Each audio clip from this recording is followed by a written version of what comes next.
महाराष्ट्रातील कैकाडी समाजाची स्थिती आजही अतिशय दयनीय आहे.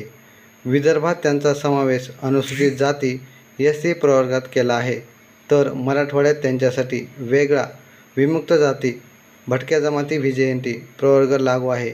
एकच समाज मात्र दोन वेगवेगळ्या प्रवर्गात वर्गीकरण कसे शक्य आहे, या संदर्भात आष्टी मतदारसंघाचे आमदार सुरेश धस यांनी सभागृहात प्रश्न उपस्थित केला. समाजाच्या अडचणी, दुर्लक्षितता आणि अन्यायकारक वर्गीकरण लक्षात घेता कैकाडी समाजाला योग्य तो न्याय मिळावा अशी ठाम मागणी देखील सभागृहात केली. आमदार सुरेश धस यांच्या निवासस्थानी मराठवाड्यातील कैकाडी समाजाचे बांधव भेटीस उपस्थित राहून आमदार सुरेश धस यांच्या भूमिकेचे स्वागत समर्थन करण्यात आले. या ठिकाणी माननीय आष्टी पाटोदा शिरूर मतदारसंघाचे सन्माननीय आदरणीय आमदार सुरेश अण्णा धस यांना शुभेच्छा देण्यासाठी अजून त्यांच्या जास्तीत जास्त व्यवस्थित अशा प्रकारचं काम त्यांनी आमच्या समाजासाठी करावं यासाठी. कोणता समाज? मी या ठिकाणी एकत्र आलेलो आहोत. प्रथमतः मी अण्णांचे या ठिकाणी अभिनंदन करतो की जेणेकरून अख्ख्या महाराष्ट्रामध्ये अनेक अशा प्रकारच्या प्रश्नांना वाव देणारे सक्षम अशा प्रकारचं नेतृत्व सन्माननीय सुरेश अण्णा धस यांनी केलं.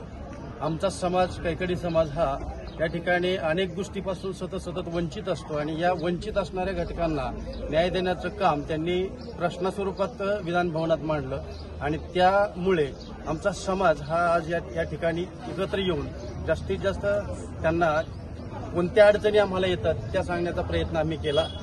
अख्ख्या महाराष्ट्रामध्ये दोन ठिकाणी हा समाज विखुरलेला दिसतो. त्याचं कारण काय तर जेणेकरून विदर्भामध्ये SC मध्ये आहे आणि उर्वरित महाराष्ट्रामध्ये हा समाज काय होतो VJNT मध्ये येतो, विमुक्त जातीमध्ये येतो.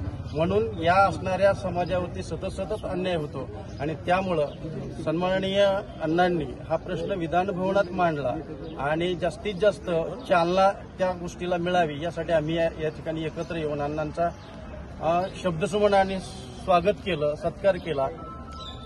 एवढे अडचणींना आम्हाला सामोरं जावं लागतं, कारण त्या भागामध्ये जर गेलं तर त्या ठिकाणी संपूर्ण आमचा समाज आहे तो SC मध्ये आहे आणि बाकी जिल्ह्यामध्ये जर आलं तर या ठिकाणी आमचा समाज हा NT मध्ये आहे. म्हणजे आमच्या जे काही मुलं बाळे असते त्यांच्या शैक्षणिक अडचणी आहेत, त्याचप्रमाणे राजकीय दृष्ट्या देखील आमच्या खूप मोठ्या अडचणी निर्माण होतात. त्यामुळे आमचं असं एकाच राज्यामध्ये असताना आम्हाला असं वेगवेगळं क्षेत्रीय बंधन हे त्या ठिकाणी केलेलं आहे, तरी ते क्षेत्रीय बंधन जे आहे ते उठवावं अशी आमच्या समाजाच्या वतीने मागणी होती आणि ती मागणी सुरेश धस अण्णा यांनी या ठिकाणी लावून धरली.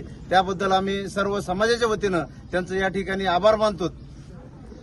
चांगल्या पद्धतीने वेगवेगळ्या विषयाला हात घातलेले आहेत.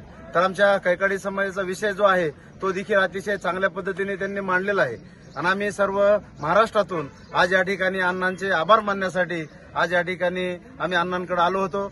त्याच पद्धतीने अण्णांशी आम्ही आता चर्चा केली आणि अण्णांनी आम्हाला या ठिकाणी शब्द दिलेला आहे की संपूर्ण महाराष्ट्रातून तुमचे जे काही निवडक 50 लोक असतील त्या 50 लोकांना आपण बरोबर घेऊन जाऊ आणि मुंबईला माननीय CM साहेब आहेत, फडणवीस साहेब यांची मी वेळ घेतो आणि आपण या संदर्भामध्ये सविस्तर त्यांच्याशी चर्चा करून हा जो तुमचा प्रश्न आहे हा सोडवण्याचा आपण निश्चितच प्रयत्न करू. महाराष्ट्राचे व आमच्या सर्वांचे लाडके आष्टी पाटोदा शिरूर यांचे आमदार सुरेश अण्णा धस यांनी जो कैकाडी समाजासाठी मुंबई अधिवेशनात जो आमचा विदर्भातला काही समाज SC मध्ये आहे व महाराष्ट्रातला समाज VJNT मध्ये आहे, जो काही अण्णांनी हा शब्द मांडला याच्यासाठी पश्चिम महाराष्ट्र याच्यासाठी आमचं सर्व कैकाडी समाज एकत्र येऊन अण्णांना आभार मानले व अण्णांचा सत्कार केला व कैकाडी समाजाला एक चांगलं नेतृत्व म्हणून अण्णांनी जे काही काम केलं त्यासाठी आमचा कैकाडी सर्व समाज हा एकत्र येऊन अण्णांना आभार मानतो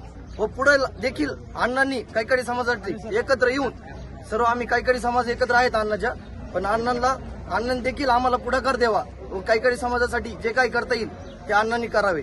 धन्यवाद. शब्द दिलेला आहे की तुमचे जे पदाधिकारी आहेत 5-25 त्यांची एक आपण मिटिंग घेऊ आणि ती मिटिंग हितं घेतल्याच्या नंतर मी सीएम साहेबांची एक अपॉइंटमेंट घेऊन आपल्याला वेळ घेऊ आणि त्या वेळेला आपण सगळेजण तिथं जमू आणि तुमचा प्रश्न तिथं सीएम साहेबांपुढे मी स्वतः मांडून तो प्रश्न मार्गी लावतो असा शब्द आम्हाला अण्णांनी आज दिलेला आहे आणि त्यांचे आम्ही हा शब्द दिल्यामुळे टोटल महाराष्ट्राचा समाज त्यांचे ऋणी आहे आणि त्यांचे अभिनंदन आम्ही करतो एवढंच माझं. सुरेश अण्णांनी जे विधान भवनामध्ये एससी कॅटेगरीचा जो प्रश्न आपल्या उपस्थित केला त्याच्या संदर्भात आम्ही अण्णांचा सत्कार करण्यासाठी सर्वजण इथं महाराष्ट्रातून वेगवेगळ्या भागातून लोक या ठिकाणी आले.